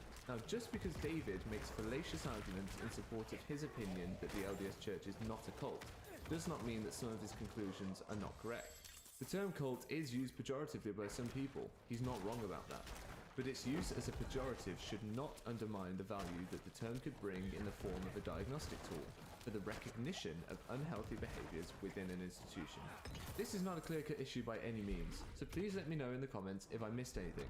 And so you don't miss anything, be sure to subscribe and like Be sure to for more. subscribe. Bye now. Thank you. What do we got next? I spent a day with ex-Mormons. Mormons, or members of the Church of Jesus Christ of Latter-day Saints, are a religious group who practice Mormonism. The origin of Mormonism dates back to the 1820s, when Joseph Smith, the founder of the religion, published the Book of Mormon, which he claimed he translated from ancient Egyptian writings on golden plates that an angel showed him in Manchester, New York. Membership and conversion rates have steadily grown over 1% year over year, with over 16 million That's good followers profit today in margins. over 160 Because 10% of that income comes to them, back My to name is them. Anthony Padilla, and today I'm going to be sitting down Smosh with former 0.0. Mormons to learn the truth behind this controversial religion's beliefs and why so many have chosen to abandon it altogether. Do these former Mormons, or ex-mos as they are commonly referred to, Ex-mos? That is a religion and its terrible practicing fucking name. That members in sounds high like regard to ex-molester. this day? Or do they Holy experience fuck, that is nothing such a but bad, disdain for the bad life they name. dedicated to practicing a faith they currently hold in contempt? Did these ex-mos leave this Stop calling a them that, sense of guys. family within the Church of Jesus It's Christ of too Latter-day similar to Saints? fucking Or were they made just to calling him a feel pedo. shame and guilt surrounding their most natural inclinations, forcing them to flee and never look back? Hello, Kai. Hi. Hey, Cecily. What's up? Thought he was gonna fucking aggro. Just secret. yes. The secret. Yeah, now you've been initiated. Handshake. Yeah. Thank you. You're welcome. Thank you so much for coming out and teaching me about the wondrous world of ex-Mormonism. Thanks for having me. What do you consider yourself? Former Mormon, ex-Mo? Oh, definitely ex-Mormon. But like Ex-Mormon. we say ex-Mo in the little subreddit community, the r/ex-Mormon, but everybody calls each other ex-Mo. I just think I'm just me. What does being a Mormon entail? Guys will Because lecture. there's no gray in the orthodoxy. There are only good and bad Mormons. So you're constantly trying to be a good Mormon. So start going to the temple. Maybe you go on a mission. You get married in the temple. You have children. You pay your tithing. You go to church every Sunday. It's like if you went to church regularly in any other faith, but multiply the intensity of it maybe by 5 or 10. It's like 10 times more intense? Yeah, I think so, because you're expected to conform so much. I think even people who are still in the faith find it that way as well. What was a typical day like when you were attending church? Most Mormons have a family prayer in the morning. The kids go to school. Sometimes you have a bit of religious study in home. If you were found to have a pretty good voice, you were often drafted into the choir. Drafted? Yeah, whether you like it or not. So I have a pretty good singing voice, where I did. And so I would go to that as well. And by the time it was all done, it'd be like 6 p.m. and you'd be exhausted. How long did you practice the Mormon religion? Grand total practicing 23, 24 years. Didn't leave the church until a couple years ago because I was just so upset about a certain policy that came out that I was not okay with. Well, I was born into it. And in my teenage years, I realized that I had an attraction to the same sex. Later figured out that's what you call being gay. The Mormons call it same-sex attraction. Oh, really? They avoid the word gay? Yeah, because they don't think that there's such a thing as being gay. Oh, yikes. What made you feel inclined They don't like people of color. When don't I was like at gays. BYU, you have to Yikers. take a certain amount of religion courses, and I took this world religion class. And I was sitting there thinking, how is nobody else putting this Jesus story as like repeated before he even shows up so many times in history? So I started having the wheels spin in my brain. I'm like, this is not just like the only true church. So you're saying that because there were so many different religions with Jesus? With the story of Jesus, like virgin birth and died for your sins. Like that idea predates Jesus. So that started me to think about, like, is the Jesus concept even really specific? Look how she's wearing a Utah shirt. That is fucking hilarious. Being gay. Yeah. This Celebrates is when the there state. was starting to be evidence that showed that it was something that was immutable in your personality. I realized that being gay wasn't a bad thing. Yeah. And so Wow. I gradually left the faith because it just wasn't suiting who I was anymore. And so I just go through life trying to live what they call in Hawaii the spirit of aloha, which is where you show love and kindness to one another and basically help one another. Kind of like the golden rule. And that is more important to me than any religion ever would be. Right, and that's regardless of faith or orientation or gender. Absolutely. So yeah, I think life is better lived with love. Before we learn more about the wondrous world of ex-Mormonism, I want to point out that videos on YouTube are now apparently being demonetized just for discussing controversial issues. For example, get completely f***ed over by you. They don't want you to see the video. That's all I wanted to say. Now back to learning about the wondrous world of ex-Mormonism. Was it difficult to leave the church, and what was that process like? Of course it's difficult to leave. Yeah. I mean, you know, I had some backlash. I was in the music community. I'm a musician. I played with a lot of people that people know who they are. I got letters from people kicking me out of bands because they found out I was gay, and it was just hard on that end of it, the homophobic part. And I would walk past A lot of homophobia in these religions. What is with that, dude? Really? Oh yeah. So you would see the temple and you would associate that with... Yeah, with like, I'm not going to be worthy. I hate when religions justify their hate. It's so negative. Man, and that's not going to be something that I can do without feeling bad about myself. Yeah. And so long-term damage, I went to the psych ward 4 different times. Whoa. Yeah, if you're not a suit-wearing, dress-wearing person, you're there every Sunday, like, you get judged hardcore. So for me, it was like, either I'm this gay human being and I want to live this life, but I'm going to hell, or I'm choosing who I am. Isn't that awful? And I'm going to go to hell. So the either or is you're going to go to hell. I say Fucking hell. Narel's There's back no in real the story. like hell concept in the LDS church. It's a different kind of concept. But yeah, it's a life or death situation. How has your life changed since leaving the church? It's like 180 degrees. It's like night and day. Realizing that I can live my life based upon my own principles and what's right for me just makes me happy. Yeah, you get to live your truest life. I'm not afraid of some sky daddy who's going to go ahead and curse me and send me to hell. Sky daddy. You know? So Is that an offensive term? Sky daddy? I don't know. I guess it depends on how you feel about it. What do you think about the church's efforts in rebranding a couple years ago, where they decided that the term Mormon was no longer used for its members. You're not supposed to say Mormon anymore. Yeah, what are you supposed to say? Members of the Church of Jesus Christ of Latter-day Saints. Oh, maybe? so they just made it easier It's to very, say. Yeah, it's like the Prince thing, formerly known as Mormons or something. Yeah. I think part of it has to do with trying to be more mainstream. Yeah. And saying that you are part of the Church of Jesus Christ sounds a lot more like a Christian faith than saying that you're a Mormon.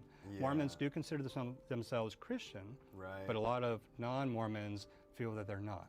Right. You feel like there might be a negative stigma surrounding the word Mormon? Still, and as the Mormon Church tries to mainstream itself a bit more, I think that's going towards it. You know, is calling themselves something different. Do you think some people watching are going to be offended by using the word Mormon in this? I think most of them are used to the term. Mormon's so a much. slur. Yeah, I think there's a lot of nostalgia for it. Right. But they're more than willing to go along with President Nelson and do what he says because they believe that President Nelson is God's prophet on earth. And does that mean President Nelson is communicating with God, and that's why he's changing the term? Just like the Pope supposedly does. When I announced this video, is he trying to replace current Joseph Smith? Members What the fuck? of Mormon faith were worried that this video would paint all Mormons or Mormonism in general in a very negative light. Do you think that's the case? I think everyone's experience is different.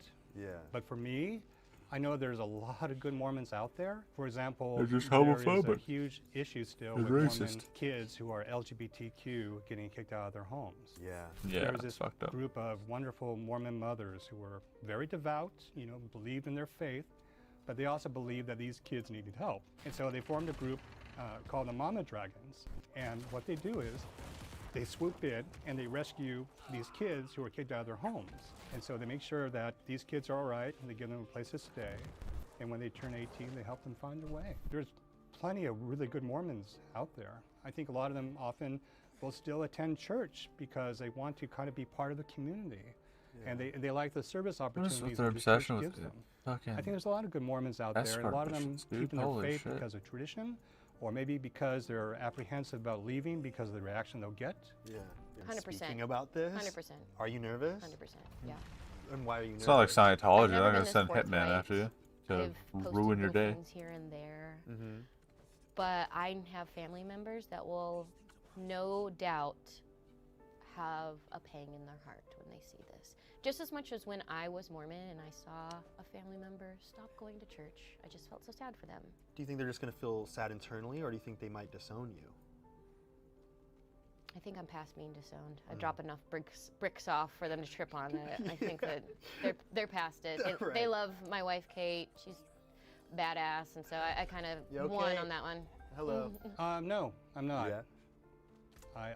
I know that where I am in my life is the right place for me to be. And again, I try to operate from a source of love. And so I don't mean any of these things to be rude to anybody. Or to be mean. How do you feel about the way Mormonism has It's been? so funny. It's just fucking. The South Park episode is very true Sad. to like the actual teaching. Homies just wanted love, So getting abandoned. That's you get a little dicey there, cause like it seems Joseph like Smith a parody. really looked. It does seem like a parody. It is a parody. Those guys got it pretty spot on. It's sarcastic, sure. Yeah. It's also I fucking know accurate. Mormons who even laugh at it because they are able to laugh at themselves. Many people have associated their time with Mormonism with cults. Did you experience personally any cult-like behavior while you were there? That is the question of the century, because everybody that's in the Exmo community wants to call it a cult. Stop calling And I yourselves watched your Exmos, cult please, video. for the I love of lost God. My family, my future, my childhood, my sense of self. And I'm like, wait, I love y'all. Appreciate y'all. Stop calling yourselves Exmos. First of all, my answer may offend some current Mormons. Okay. You know, Okay. but there are certain aspects of Mormonism that are somewhat cult-like. Like culturally speaking, a lot of times people who leave are shunned, and that is a cult-like behavior. The intensity. Uh-oh. I thought you were allowed to leave no matter what. live You the just had to get a commandments of lawyer, the church which is there. fucking Having weird. a supreme leader is also somewhat cult-like. and that would be Cutscenes. the Mormon Wait, I thought prophet. this dude was dead. So. God, I really wish I yes, paid attention to this fucking but at story. the same time, no, because it's not. And even Dario. close What the to fuck is she doing back actual in here? real Okay, she looks What was fucking your cool. most bizarre experience while practicing? I'm at BYU. I get my first secret girlfriend, and I decide to come back to church. and the bishop decides to sit down with me. I'm sitting in his office, and he's like making sure, like, okay, what do we have to do to get you back to church? Gets out his little notepad and starts tallying my sins. How many times did you drink? Okay, how many times did you smoke marijuana? And how many? I'm thinking, like, I don't know, but I didn't keep track. So then, this is the bizarre part. He goes, okay, so you had a girlfriend. Did you stimulate her clitoris with toys? What the fuck? Is that a sin in the Bible specifically? I think he was just very curious. Let's be real. Nobody asked that question. That's just bizarre. That's just for him. Wait, am I supposed to like kill these things? Is that the fucking? If anyone watching I'm who so currently confused. is What a the fuck is going on member with this fight? of the Church of Jesus Christ. Am I spawn brained or something? Like what happened? And they feel like maybe their ideologies or their beliefs don't exactly align with. Hey, Andara, you're supposed to drop me some fucking. You have to take a assessment. Oh where you my are, god. What is going to be the Dude, fallout? this is a amongst fucking your AIDS local fight. community? Oh, You have wait, what's sufficient happening? friends outside of Oh, Mormonism okay. That you can rely on to be your support system that you lead. Go to cesletter.com and get more Ow. in-depth analysis and start to recognize that your shelf might be breaking, but it's okay to break your shelf. And what do your friends and family think about you no longer being part of the Mormon community? Yeah, my family is very conservative and very strict and very devout. And were not for the fact that I was already an adult. Yeah, Oh, when I was stagger. outed at Christmas time. You were outed? Yeah, by one of my brothers. When I was 34, I would have been likely kicked out of my home too if I was a teenager. They've since come up with other reasons why they feel like they can't communicate with me, but I try to write them a letter Aw, every that's so sad. often and say that the door is always open. If they want to meet with me and maybe Fuck is bring wrong in with their pastor as a mediator, I'm happy to do that. If one of your family members who you haven't spoken to in a while ends up watching this, is there anything that you want to say to them?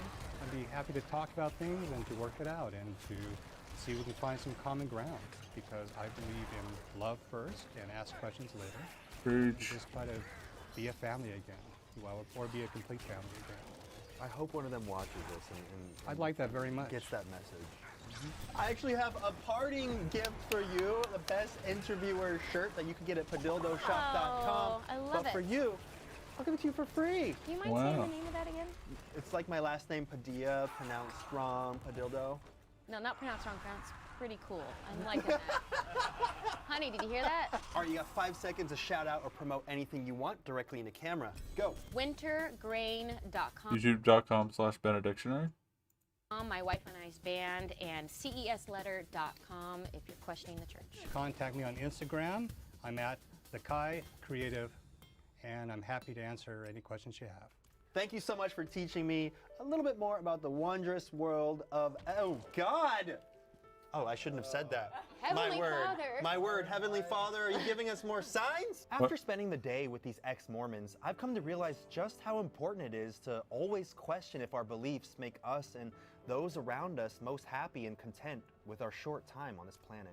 In a society that encourages acceptance of others, shouldn't we be doing everything in our power to show compassion and empathy for those we interact with, regardless of their personal lifestyles? See you later, bye guys. Press a like. Well, for example, there used to be Mormon.org. Yes. And when President Nelson announced the change, he, the powers that be changed it to comeuntochrist.org. Ooh, I don't like the sound of that. Well, come unto Christ means you'll be gathered by him. I know where your mind's going. Come on to Christ. Exmos and come on to Christ. Dude, who the fuck came up with this? And it was like draining out of my nose and my mouth. Like, there was just Oh. blood everywhere. And so What she the calls fuck? the mission president. He says we can say a prayer. Huh? And she goes, a prayer's not going to cut it right now. And she Wow. hung up on him. What is going through your mind? Where are these people helping you that are supposed to be protecting you and watching out for you? Hey, my name is Shalise Ansola, and this is Cults to Consciousness, where we discuss leaving high-demand Not a religions cult, or though. organizations, Don't you finding know? healing and independence through awareness and true individual sovereignty. If you're listening only and you want to see our faces, go to my YouTube channel at Cults to Consciousness. It would mean the world if you could like and subscribe, leave us a comment, leave any suggestions for guests that you have in the future, and you may be featured if we decide to go with that guest. Holy frick. Yeah, today's guest, Keely. So, Keely, you decided after growing up Mormon that you wanted to go on a mission. Tell us, because I know a little of your story, tell the audience why you wanted to go on a mission and what your thoughts were around it. I think with like going on a mission, it's kind of just like that Utah culture thing where if you're not married by the time you're 19, you go on a mission.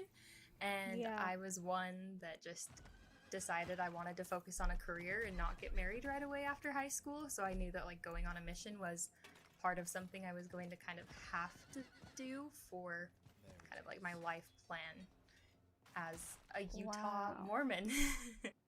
I think it's actually really rare, or at least when I was growing up, there was pretty much no pressure on women to go on missions. So I'm curious then, because we do have quite an age gap, what it was like for you, like the messages that you were getting in Sunday school or Young Women's or Young Singles Ward, like were they really putting pressure on the women to go? It was more so like, okay, if you're not getting married, like a mission would be a great opportunity for you to do. Like then you can go and like teach other people about the church. And it really just kind of felt like that was something you had to do if you weren't married by the time you turned 19. It was talked about 19. In seminary, and it was just, it felt like something you were pressured to do. And I think especially with the age change too, it was something that they really wanted younger girls to go out and do. Originally was 21, right, for girls, and then they changed it. When did they change it? Do you know? I don't remember when they changed it. I mean, it was years before I would have been able to go, but I think just once they made that age change, it kind of was something they more so taught about was, okay, younger girls, you can go now when you're 19. Like, let's really put this pressure on you to go. Yeah, and I think it really puts emphasis on how much the church drills into women's minds that they need to be married super young. Because a lot of people will defend it and be like, no, that's not a thing. They don't force you to be a housewife. But if they're telling you, well, if you're not married by 19, which is so young, to go on this mission, it just makes you think, oh, what's wrong with me if I can't get married by the time I'm 19? I guess I'll go on a mission. Like, were you having those thoughts that you felt married by 19 or disowned? Not a cult. Behind, I think, because I was like dating someone at the time, so it was like, oh, like I have someone lined up, and so I just have to go on my mission though because he's still on his, and so if I go on my mission, by the time I get back, we can go get married. So it just made sense. Mom, Colette, what were your thoughts when Keely told you that she wanted to go on a mission? Oh, I was all for it. Because, I mean, you know, being Mormon, you're taught the more you serve, the more you serve in the church, the more blessings you get. So That's the ex-Mormon chick with more Mormon than the actual Mormon. I was all for it. That happened. Yeah, big time for it. I was a total supporter. You didn't go on a mission, Colette, but you were very devout, right?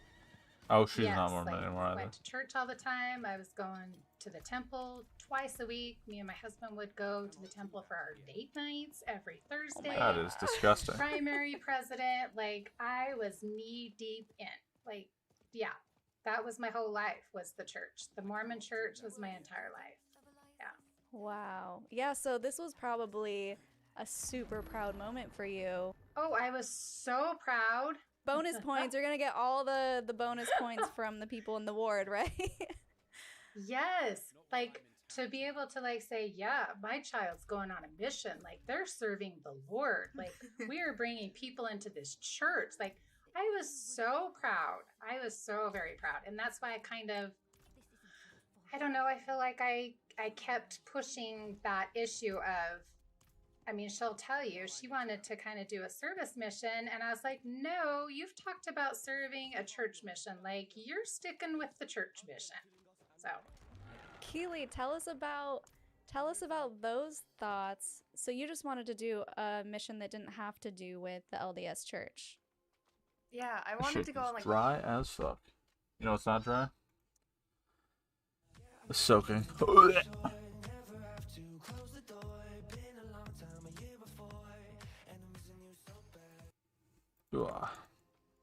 I've known what soaking was as an actual like term, a coined term, the thing that people do for probably about 3 years.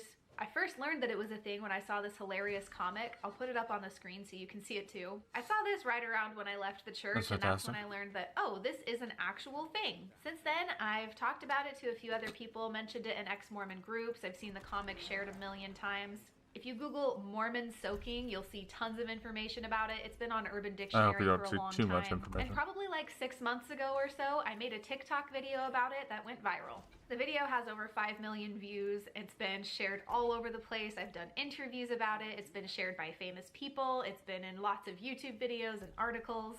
But I don't think I've ever really talked about it on my YouTube channel, so here we are. So for anybody who hasn't heard about this yet, what is soaking? As most people know, Mormons are very sexually repressed. In guidebooks like For the Strength of Youth and Over the Pulpit and General Conference, the apostles have counseled Mormon youth to be very, very careful in how they interact with the opposite sex. For example, you're not allowed to date until you're 16, and even at that point, you're only supposed to go on group dates, no one-on-one dating when you're young. Absolutely no touching each other. You're supposed to be really, really careful how you touch one another. You can hug, but only like a quick little hug. You're supposed to be super careful about hugging for too long of a time because then your bodies are touching. You're supposed to be careful about kissing. No sinning. If you kiss too long, it could lead to other things. One of the terms they like Yeah, to at use least in to conference talks and things ATMing. like Oh, that is God. no necking or heavy petting. Basically, you're really not supposed to touch each other. And within Mormonism, it's also wrong to touch yourself. All these types of things go against the law of chastity, and if you break the law of chastity, that can prevent you from going through the temple. There ends up being a whole lot of shame and guilt attached Help to her gather anything flowers. sexual What within the Mormonism. fuck is this But mission? young people have urges, and all of this can culminate in something called soaking. Now, I want to get through this video without it being demonetized, so we're going to use some alternative terms. So in this situation, how soaking would happen is a man would have an eggplant, and a woman has Dick. a papaya. The man would take his Pussy. eggplant and put it inside of the woman's papaya and just Vomit. hold still. No moving, no thrusting, no wiggling. That is soaking. And I totally get it. What if That someone sounds goes made underneath up, the bed right? and shakes the That is bed? 100% Pretty real. sure that's legal. But Lex, you may say, isn't that still sex? Yes, it is. But Mormons kind of view this as some sort of loophole. Like, oh, if there's not thrusting, it's not technically sex. And I've had people ask me, like, well, do people think that actually isn't sex? In all reality, no. They know it's sex. They know it's wrong. They know they shouldn't be doing it. You're not even supposed to touch each other. So getting to this point obviously has gone way too far. But it's one of those things that sort of slowly happens. And, you know, the church leaders are right that when they say, like, oh, if you do this, it'll lead to this, it'll lead to this, it'll lead to this. Start out by kissing, you make out, you touch each other through clothes, maybe you derf. Do you guys know what derfing is? That's dry humping. Once you've done that, maybe your clothes Durfing. come off, What or the maybe fuck? hands go underneath Dude, Mormons will come up with any the term next except for time just the saying clothes come off, maybe the next we're barely fucking. ATMing, derfing, and soaking. What the fuck is wrong with these people? Just say I'm horny. It's purely legal. time you're touching each other without penetrating, and maybe the next time I have to there's escort her something- back yes, to the Mormons know it's fucking. wrong. Oh, Yes, this is is something they would AIDS. have to talk to their bishop about and repent for, and yes, it's something What that a actually does dumbass happen. mission. So now that we know what soaking is, I want to answer some of your questions about it.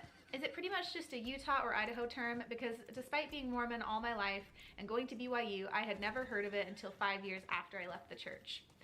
I would assume that this is mostly like a Provo, Utah thing. However, the term itself, I don't think that everybody knows the term, even if they know what the action is. Because I knew that it was an action. I knew it was a thing that happened, but I didn't know there was a term for it until after I left the church. What happens once you're in? When does it stop? Do they just lay there? Does someone pretend to sneeze? I have so many questions. What happens when you're in? Nothing. Absolutely nothing. Just holding still. Because if you move, then it's sex and God will be mad. When it stops is when they can't take it anymore, pull out and finish, if you know what I mean. It's God. obvious BS. No one does it, and any who That's say they horrifying. do it are lying. It's Let's the- stop talking about it. I did it. My husband and I soaked. Why do you guys think I know about it? Why Oh, do you think I fuck. know the answers? Why do you think I know for certain it happens? Cheers to that embarrassment. That is rough. Yes, I know soaking is a real thing because I myself have done it. The reason people don't admit to it is because it's embarrassing as fuck. But that's the reason I know how it goes down. Preach. So if anybody has a problem with you saying that soaking is real, point them this way. I am so sorry to let you know that yes, soaking is real. Where do you cross the line into God is not. Two strokes, three, That's why I four, know Mormonism's climax? not true. God isn't See, real. this is the kind of thing Fucking that I soaking think it is just comes this. down to the couple. Personally, felt like a sinner the whole time. Did it anyway because I was very sexually repressed and we just had to get it. You know what I mean? Is the soaking also applicable to that other hole? You know, I don't know on that one, but I would say probably not, just because of the way the church has acted about that other hole in the past. I need to know if jump pumping is a real thing. My face when I saw that TikTok was unreal. Jump pumping. If you haven't heard of that one, now this is what I've heard that jump pumping is. Basically, two people are soaking on a bed, And then someone somebody jumps either on it. jumps on top of the bed Or shakes goes it in. underneath the bed and Yes. kicks the bed to provide movement without the couple actually having to do the moving. I am not convinced that's real. While I myself have I'm soaked convinced and I've it's seen real. other people admit to soaking, I've never seen anybody admit to jump pumping. And personally, You gotta I help a would err on brother the out side of sometimes, that's alright? not real. Just because this is something that Mormons feel so much shame and guilt over, it's not something they would want to share with anybody. How long is a usual soak sesh? I don't know. I want to say a couple minutes maybe. Do they literally just sit there not moving? Yes. Do they use protection, or would Jesus be watching them buy condoms? I think it depends on the person. I was on birth control at the time. Is soaking done mostly clothed or nah? Nah. Does a friend actually jump on the bed? Again, I don't think that that's true. If so, how do they get roped into that? Beats me. And did you think bishops know about it and ever specifically ask about it? At this point, I would say, yeah, probably bishops know about it, only because it's gone viral, and not only among like ex-Mormons and Mormons, but among people who aren't Mormons and never have been. People are talking about it. I'm sure it's been brought up at this point, but before the past few months, probably not. And even if it like was discussed as a thing, bishops would just be like, that's just sex. Like, it's just sex. Which, like, yeah, it is. Sex. It's a specific way to have sex, but it's still having It's not sex. a way to have sex. When my husband and I brought it up with It's a our way to be bishop, fucking we gross didn't as say, fuck. like, we, did this. We just said we had sex before marriage. How do the soakers select/twist scripture/doctrine to justify a soak? So this goes back to what I was talking about earlier with the way that Mormons are taught to never do anything ever. It's a slippery slope to soaking. And I would assume that some people just, God. Go ahead What a and start play on having words. sex. But for other people, they don't want to sin, but they push the limits. And then the next time they push the limits a little bit more, and then a little bit more, and a little bit more, until they end up soaking. And then, maybe they soak for a little while, and then they're like, you know what, we're having sex, let's just have sex. I don't think there's really a justification for this.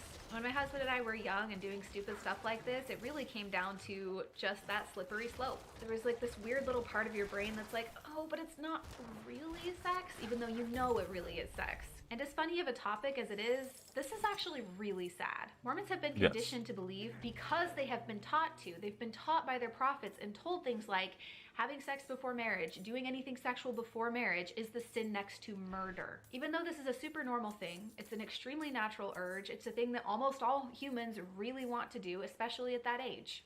But you feel so much guilt and shame over it. And thought crime is a thing. So even thinking about it, even picturing it, imagining it, wondering about it, that can be Your seen as thoughts a sin. are so you not have so evil. much guilt and shame. Every time my husband and I messed around before marriage, we felt horrible about it. We would cry about it. We would pray about it.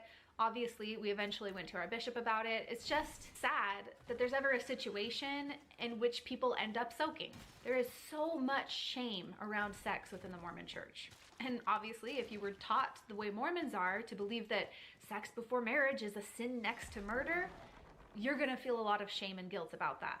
And this is a funny thing to talk about. It's a funny story to tell. It's embarrassing as fuck for me, but hopefully funny for you. But one of the main reasons I wanted to talk about this is because it really does come from a very sad place. Mormons who end up doing this, who feel the need to do this, I feel like it's coming from a very damaged place. I left No the church shit. 3 years ago, Right. and I'm still having to deconstruct how much shame I feel around sex. 3 years, and I'm still going through it. And I'll admit to you, since we're admitting difficult things here, it is still difficult for me to say the word masturbate, just because it's such a triggering word for me. I feel like parents within the church now are going to do a better job than our parents did and their parents did talking about these sorts of things. In fact, I know Mormons today whose teenagers have had sex, and instead of, kicking them out of the house or treating them like garbage, they bought condoms for them. That is a much healthier way to respond, in my opinion. And hopefully the church is slowly phasing out these sorts of horrible things Please, to for the say, love of like God, sex stop is the sin soaking. next to murder. That was Prophet Spencer W. Kimball that said that in the book The Miracle of Forgiveness, which has since been discontinued. It's out of print. So I'm hoping that soaking is a thing that doesn't happen as often.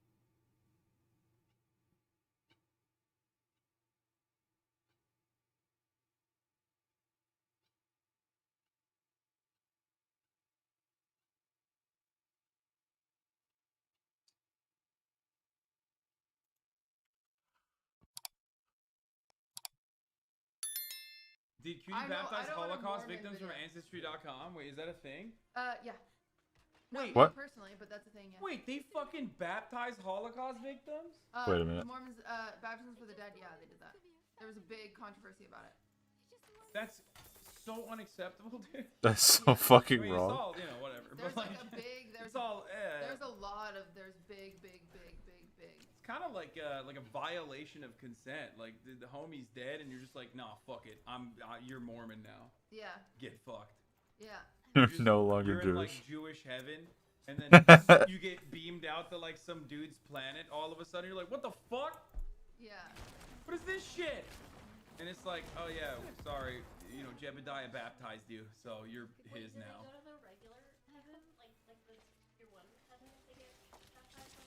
Wait, so who's it? They baptized Hitler? No, they didn't.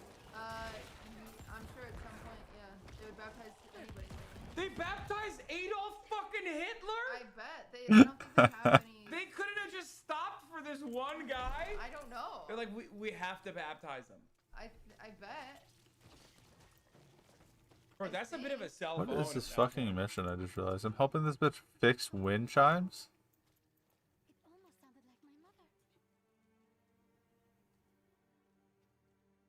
Riveting fucking gameplay right here.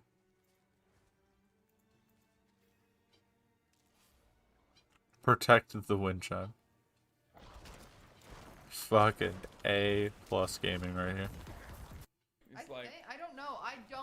who's Hitler getting zapped into? Whose planet is he getting zapped into? It's like, That's probably the. so wait, don't they save him from eternal damnation in hell? Yeah, you can baptize after death and save death. Wait, they baptized Vlad the Impaler? Oh my god. Vlad the Impaler. He's the fucking, you know, he's the enemy of the Ottomans, so we don't like him. Oh, okay. I was gonna say, it sounds like some fucking. He sounds like an anime porn star. He's a Romanian dog. That's who. No, just. Is Dracula technically? Also. She's infected. He hated Turks. Yeah, he would impale them. He would impale the Ottomans. Yo, H, we got a planet now. Yeah, somebody baptized me. Mormons still think Hitler goes to heaven, just the lowest level, which is way better than Earth. Yeah. Wait, that's Nice. kind of. So wait. So in the original Mormonism, just All right. black people were not allowed into heaven, but everyone else, including Hitler, was allowed into heaven. Just the lowest version. Don't know. Hitler can be redeemed for his terrible actions, but black people for being born? Yeah. Fucking That's not illegal. Not allowed. That's fucking. That's bad vibes. I don't know For the everybody That's involved. bad vibes. Elvis was posthumously baptized 7 times. They baptized both Hitler and Frank. And Frank, I mean, at least in that situation, like Hitler catches those hands. You know what I mean? Right? Like that's how it would work. He's gonna do it again. Okay. Do it again. Yeah, he gets another planet to go for. I can't look at it. Okay, I'm not. They baptized Obama's mom. That's nice of them. That's nice of them.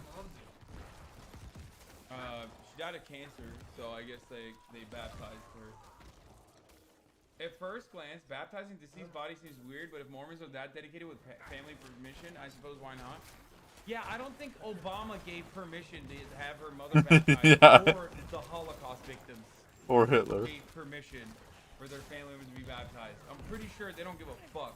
Do you think they asked Elvis's family? They don't have permission. They're just like, yeah, fuck it. Baptized? Yeah.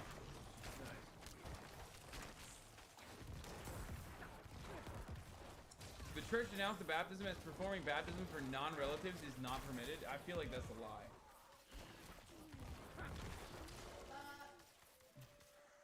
No. So there's baptism for the dead, which is just random names, and then there's like, you like work for the dead or something, and that's what you can do. I'm not doing the handshakes, by the way, even though Bert Mac in the 69 says, dude, stop going through it while Cutie's That guy's there. in the FBI. It's uncomfortable as fuck. Read the room. Listen, I am probably gonna get canceled by my family again, and it's gonna be a very awkward Christmas. So They're not watching. They don't know. Twitch got patched in, actually. The dead person gets the exception. Twitch got No, patched that's in. what we're taught. Wait, no shot. Check out the Mormon Church's bankroll. my family didn't talk to me for like 6 months after they found out I wasn't a virgin. I love you, but if Cutie shit on Islam like this, you might be uncomfortable. Bro, it's okay. I mean, how much do I shit on Islam? Yeah, what? We have zero fucking fun holidays, I'll be okay? honest, I don't know anything about We it. have zero fun holidays. Hey, The you get most a fun, dollar. the Dude, most fucking stop fun defending thing your you shitty do cult. in Islam is you travel to fucking Mecca. That's it, okay? And people die in stampedes when they're at the fucking Kaaba, okay? So no, there's literally nothing. Islam is about cleaning yourself 5 times a day and praying to God 5 times a day. It's all about submitting yourself to fucking God.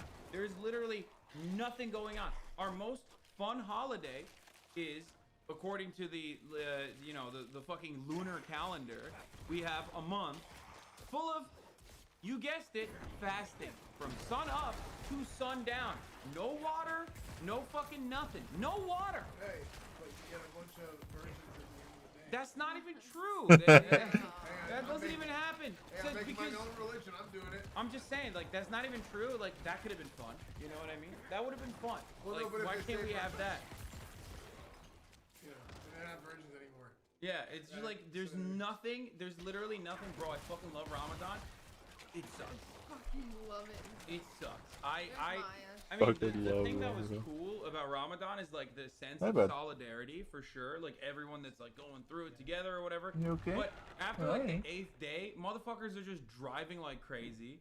Everyone is just angry all the time at one another. Everyone's got their Nah, it shortest would be. fucking fuses. Now think about it: 1 billion people on the planet, Okay. all fasting No, it's a pet in and some unison from pictures, sun up yeah. to sundown, all around the fucking planet. It's the worst. Yeah, I think eating food is good for usually. Pizza, I'm gonna do my little. What is this? Oh fuck! I fucked it up. God damn. Why is it so hard to use? We're gonna eat some pizza. I'm gonna do my little dancey dance. Then we're gonna go smoke a joint while listening to Tame Impala. You coming? I hate everything. I don't get After this it. video I hate thing. everything about this. They That makes sense.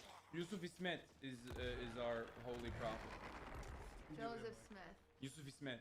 Anyway, I'm Mormon, What but like of the Muslim happens- variety. Mormon of the Muslim God variety. doesn't see a lot of things, right? So when I was in high school and I was trying to evade his eye and I wanted to give hand jobs, I gave hand jobs with a condom on. Because if I didn't touch a penis, I only touched latex. Technically, God didn't know. And so soaking. That's the worst hand job ever. Yeah, that's just the hand worst job, thing like, to admit just a to. Straight hand like job, it. bro, it probably is not even that great.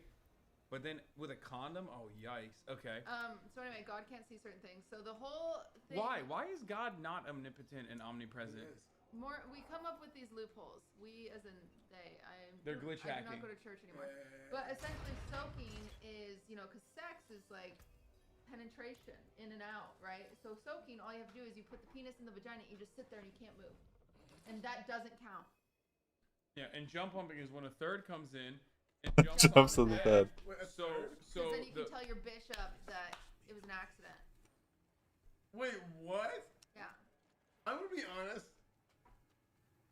That seems way more. I don't know what the word I'm looking for. Catholics do anal.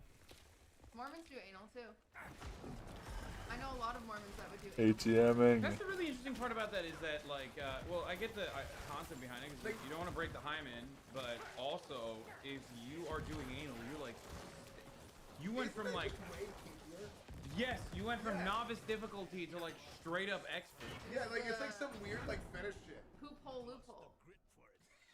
Loophole. That's what it's known as. Catholics don't do anal. We just be fucking for real. For real. Well, Catholics just do whatever and then they just go repent.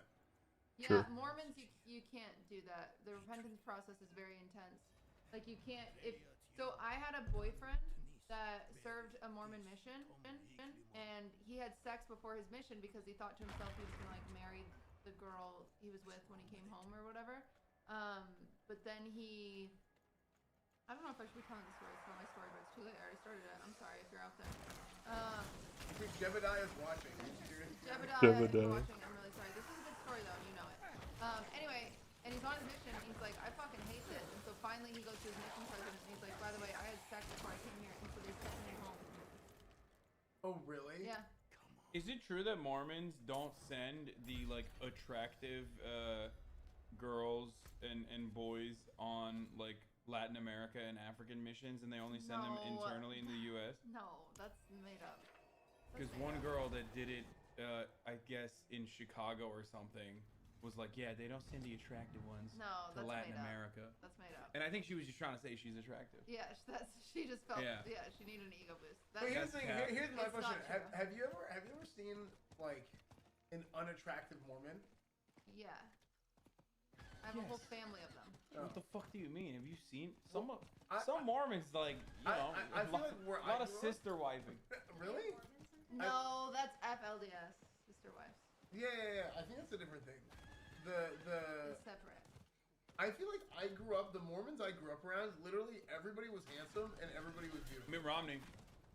Like the He's people hot. I knew. Well, Mormons, I will say something about Mormonism is they have good culture is the wrong word. They have good like regimens. They have good community that encourages you to like look like you have to shower before church, and so like so normal like they're teenagers well are kept. gross and What stinky. about cool underwear? Garments. Special underwear? Magical That underwear? is magical underwear, by the way, and they tell you stories about this. So once you go through your endowments, so after you're 18, you can go through your endowments if you're going on a mission or if you're getting married. Wait, what is an endowment? The only thing I know about the word endow is big wiener. Like No, someone's so you well go through the Mormon Endowed, Bible well and they endowed. teach you the handshakes that you're gonna have to use to meet God. I'm not kidding. Is this with the condom? Do you know what the handshakes are? I know one of them. Can you show me? It'd be very sacrilegious for me to show you. Can you show me? No, let's not do it. It's literally just like the Scissor Sisters. Is one of them. Oh! You just taught me something new about Mormonism I didn't know. Thank you. That is one of them. So what happens is Pretty essentially fucking good. they teach. This is some Star Trek shit, This dude. is actually some crazy stuff. There's a few Mormons in chat that are like, that was very sacrilegious that I just showed you. Wait, you know this is like, this is like L. Ron Hoyabembe shit. This is not even Joseph Smith anymore. This is like Well, straight. there's more than one. They retcon this. Anyway. Okay, go on. So you go through, you watch this video on Adam and Eve, and it's like, and you see Eve's titties, which is great for like these Mormons that have never had sex. They're sitting there and they're like, whoa. But they teach you a few handshakes, and then you have to like do the handshake through a curtain before you can be let in, and then you can go pray and whatever. But that's when you're over the age of 18, when you're going on your mission, and or getting married, or just you're spinster, you're old, and you decided it's time for you to get your endowment. But it's quite the process. But then after you go through the temple, from the rest of your life, you are supposed to wear garments, and garments are special blessed underwear that would go to about here. No, here. About here. About here in length that you wear under your clothes at all time, and about here in Here. this neckline. Like a bodysuit. Here, no, I got it right Oh, here. there you go. Yeah. Mitt Romney, who ran for president, literally used to wear them. Yeah. Like straight up, would wear the garments under his clothes. He just wear it all And the time. there are special symbols on the nipples that I'm not kidding. When you throw away the underwear, because we have to replace underwear sometimes, you're supposed to cut those out and burn them. You're not supposed to. Oh my god. That's sick. Yeah. That's so sick. That's crazy. Dude, this is literally like Epic Armor Quest in Dark Age of Camelot. Little. What's that like? Nice. Alright, that real quick. I'll be back.